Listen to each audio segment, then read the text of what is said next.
Hello,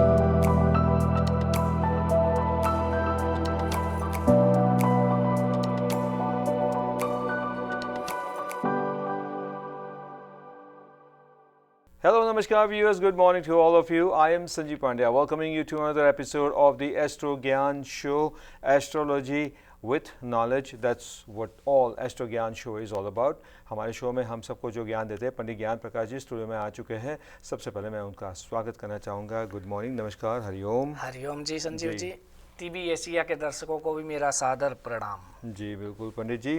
आज गुरुवार का दिन है और कल से ही हमने एक्चुअली 2 दिन पहले ही हमने बृहस्पति यानी कि गुरु ग्रह के बारे में, जिसे जुपिटर भी कहा जाता है, उसके बारे में बात करनी शुरू करी थी. तो इसी बात को हम आगे बढ़ाते हुए आज जो हम बात करेंगे हमारे एपिसोड में, गुरु अगर 7वें स्थान में, मतलब सप्तम स्थान, अष्टम स्थान और नवम स्थान में है पुरुष और स्त्री के लिए, मेल और फीमेल के लिए, तो उसकी जनरल इफ़ेक्ट क्या होती है इसके बारे में बात करेंगे.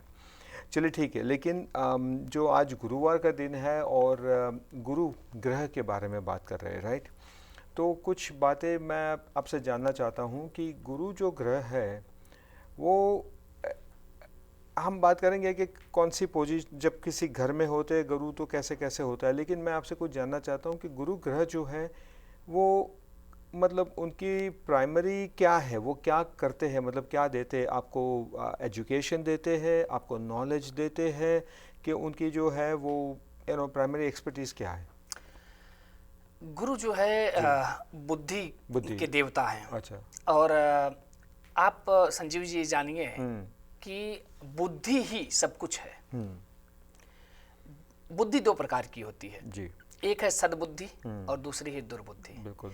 यदि गुरु का पोजीशन हमारे कुंडली में अच्छे स्थान पे है और वो अच्छा प्रभाव दिखा रहे हैं जी, तो ऐसे लोग बहुत सद्बुद्धि से युक्त होते हैं. लेकिन कोई भी ग्रह अगर अच्छी पोजीशन में है, अच्छी डिग्री में है, अच्छे अपने मित्र ग्रहों के साथ है, मित्र की राशि में है, तो वह ग्रह अपने से संबंधित चीज़ों में अच्छा फल देते हैं.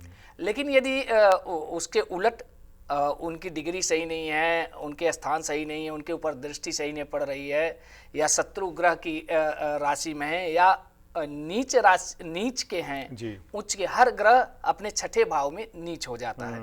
तो अगर वो नीच हैं तो आपको उसी, अब जैसे बुद्धि के देवता है, हमने कहा बृहस्पति जीव हैं. हमारा जो शरीर है वो बृहस्पति हमारे लीवर पर, हमारे लंग्स पर, हमारे गले पर, हमारे जो है शरीर पर उनका असर होता है. तो बृहस्पति जीव हैं.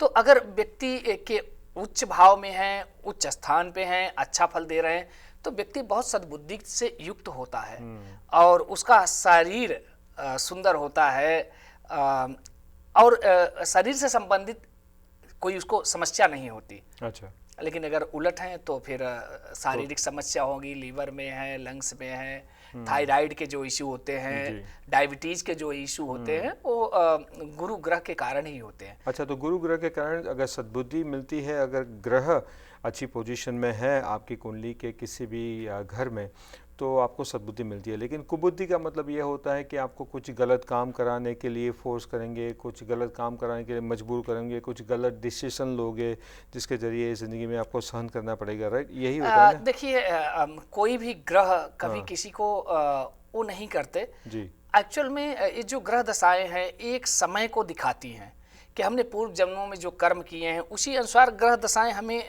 हम उसके द्वारा जान सकते हैं कि आपको कैसा फल प्राप्त होने वाला है, या इस समय वर्तमान में आपकी स्थितियां क्या हैं. तो उसी हिसाब से हम लोग निरीक्षण करते हैं. मैंने पहले भी कहा था मित्रों, सुख और दुख का कारण कोई ग्रह और नक्षत्र नहीं है. सुख दुख का कारण हमारे कर्म हैं. यदि हम सुख चाहते हैं तो हमें सत्कर्म करने पड़ेंगे, अच्छे कर्मों में लीन रहना होगा. और दूसरी चीज है कि हम अपने भक्ति के द्वारा, मित्रों, भक्ति को अपनी शक्ति बनाइए. अगर हम अपनी भक्ति को शक्ति बना लें तो हम किन्हीं भी परिस्थितियों से पार पा सकते हैं. सन्मार्ग, सत्य और धर्म का आचरण करने से हम किन्हीं भी परिस्थितियों को बदल सकते हैं. तो गुरु जो है बुद्धि का कारक ग्रह है. बहुत अच्छे ग्रह माने जाते हैं. सूर्य और बृहस्पति ये बहुत ही प्रभावशाली ग्रह हैं, उनका हमारे जीवन पे बहुत ही असर पड़ता है। जिसके गुरु अच्छे हो वो जैसे राजा जैसा जीवन व्यतीत करता है, उसकी यश कीर्ति, उसकी बुद्धिमत्ता दिग दिगंतर में फैल जाती है। उसे बृहस्पति क्यों कहते हैं?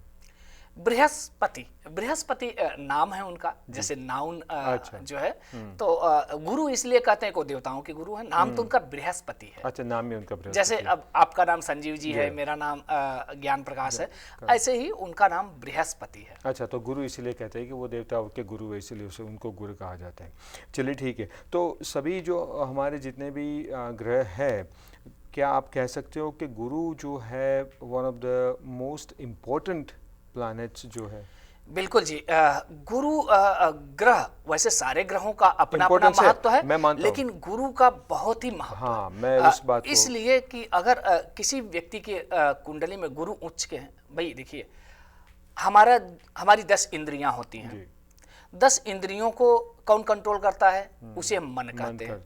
लेकिन मन को भी कौन कंट्रोल करता है? उसे हम बुद्धि कहते हैं। अब देखिए, मन को हमेशा फिजिकल सुख चाहिए, इंद्रिय सुख चाहिए। आप जितना मन को इंद्रिय सुख देंगे उतना मन आनंदित होता है, मन को प्रसन्नता होती है। लेकिन कभी कभी आप अनुभव करते होंगे, कुछ चीजें आप देखते हैं, देखने में तो आपको सुंदर लगती हैं जी, लेकिन कभी कभी वह धर्म सम्मत नहीं होती। तो ऐसे में बुद्धि का रोल बनता है कि वह मन को कंट्रोल करे कि देखो तुम्हें अच्छा तो लग रहा है लेकिन तुम देख नहीं सकते क्योंकि यह धर्म सम्मत नहीं है। तो बुद्धि प्रखर हो, बुद्धि मान व्यक्ति सर्वत्र सम्मान पाता है।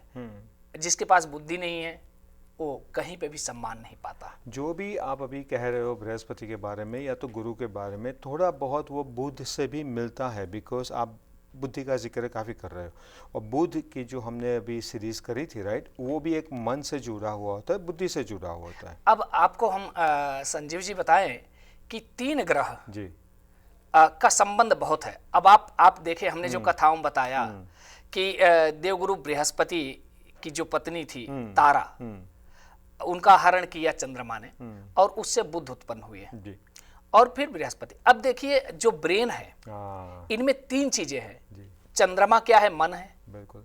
तो मन का पुत्र क्या हुआ? वाणी। वाणी। मन अगर अच्छा है तो वाणी अच्छी होगी। और चूंकि बृहस्पति की पत्नी के पुत्र हैं तो भी बृहस्पति से संबंध तो है ही है। बिल्कुल।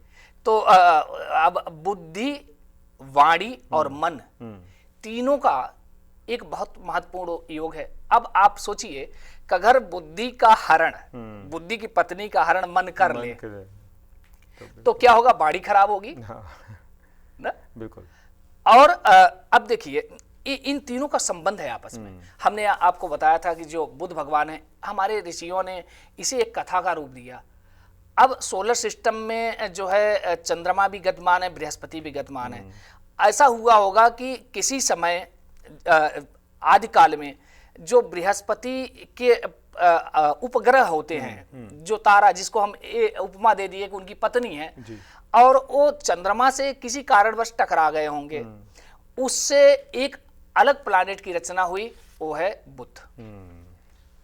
तो इसको हमारे ऋषियों ने एक कथा का रूप दिया और ऐसी घटना हुई भी होंगी जी, बिल्कुल। लेकिन उनका संबंध फिजिक्स से भी है और मेटाफिजिक्स से भी। दोनों स्थितियों में हम उनका निरीक्षण करते हैं। बहुत ही अच्छा, काफ़ी सारी इन्फॉर्मेशन आपने हमें बता दी हमारे व्यूअर्स को, हमारे व्यूअर्स के लिए ना। आई एम श्योर कि वो भी अप्रिशिएट करेंगे। इसी के साथ एक ब्रेक लेते हैं। Will be right back after this messages.